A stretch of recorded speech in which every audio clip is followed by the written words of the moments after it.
আসসালামু আলাইকুম। চলে আসলাম আরেকটি ছাদ বাগানের ভিডিও নিয়ে। আজকে ছাদের গাছের পরিচর্যা দেখাবো।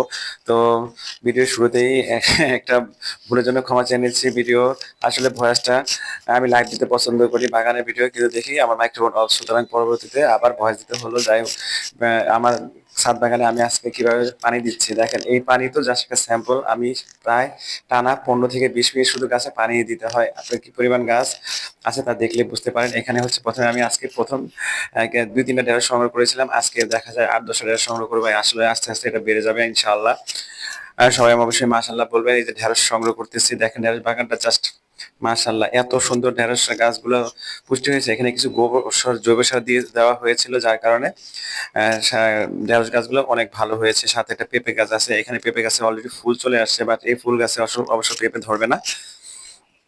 তো ছাদ বাগানে ভিডিও করতে আমার অনেক ভালো লাগে। অনেকে বলে যে স্যার স্যার এত এত ছাদ বাগানের ভিডিও দেন কি? আসলে আমার প্রতিদিনই দিতে ইচ্ছা করে, প্রতিদিনই আপনাদের সাথে শেয়ার করতে ইচ্ছা করে যে আমি ছাদ বাগানে কি করি। আমার ছাদ বাগানে প্রতিদিন নিম্নে 1.5 থেকে 2 ঘন্টা সময় ব্যয় করতে হয়, তাও কম হয়ে যায়। এখানে আমার মাশাআল্লাহ অনেক পরিশ্রমের ফলে আমার ড্রাগন গাছে ড্রাগন ধরেছে। অনেক অনেক পরিশ্রম, 3 বছর পরিশ্রম করা লাগছে এই ড্রাগন গাছে ফল আনার জন্য। যাই হোক, অবশেষে আলহামদুলিল্লাহ ড্রাগন গাছে ফল চলে আসছে। এই যে আমার নয়নতারা গাছ, এই গাছটা রিপোর্ট করেছি। গোলাপ ফুল গাছ আগে যে গাছটা ছিল সেই গাছটাতে অত বেশি ফুল হতো না, এখন নিয়মিত গোলাপ ফুল ফুটে। এখানে এই যে ঢেঁড়স সংগ্রহ করলাম, বেশ কিছু ঢেঁড়স হয়ে গিয়েছে। আর পুঁইশাকের পাতাও সংগ্রহ করবো আজকে সম্ভব হলে। একটা বরবটি দেখি এক চিপায় পড়ে আছে, আজকে না নিলে বাতি হয়ে যাবে।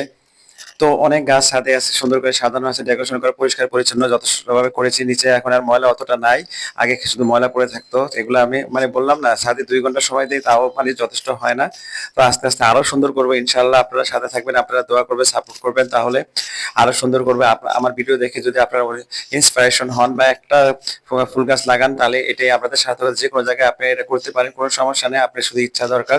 তো আমার ভিডিওটা যদি ভালো লাগে, তাহলে আমার চ্যানেল দৈনিক তাল বেতাল চ্যানেলটা লাইক, কমেন্ট, সাবস্ক্রাইব করে দিতে পারেন। আমার একটা ইউটিউব চ্যানেল আছে MMA071, সেটা আপনি সাবস্ক্রাইব করে দিতে পারবেন, লাইক করে কমেন্ট করে দিতে পারেন। আর হচ্ছে এই হচ্ছে ছাদ বাগান থেকে এখন ঘুরে ঘুরে কিছু পুঁই শাক সংগ্রহ করবো। পুঁই শাক এই সবজিগুলা আপনি রান্না করে দেখেন, আর বাজার থেকে সবজি কিনে রান্না করে দেখেন, আমি বললাম যে রাত দিন ডিফারেন্স হবে। তো বাগানে এই যে আজকে মোটামুটি ভালোই সংগ্রহ হয়েছে। আমি চাইলে বাগান থেকে প্রতিদিনই কিছু না কিছু সংগ্রহ করতে পারি। তারপরে আমি ভিডিও করার সুবিধার্থে আমি একদিন পরে পরে করি, অথবা 2 দিন পরে পরে ভিডিও সংগ্রহ করি। তো ভিডিওটা আজকে কেমন হলো? আজকে ভিডিওটা ভালো লাগলে অবশ্যই কমেন্ট করে দিবেন।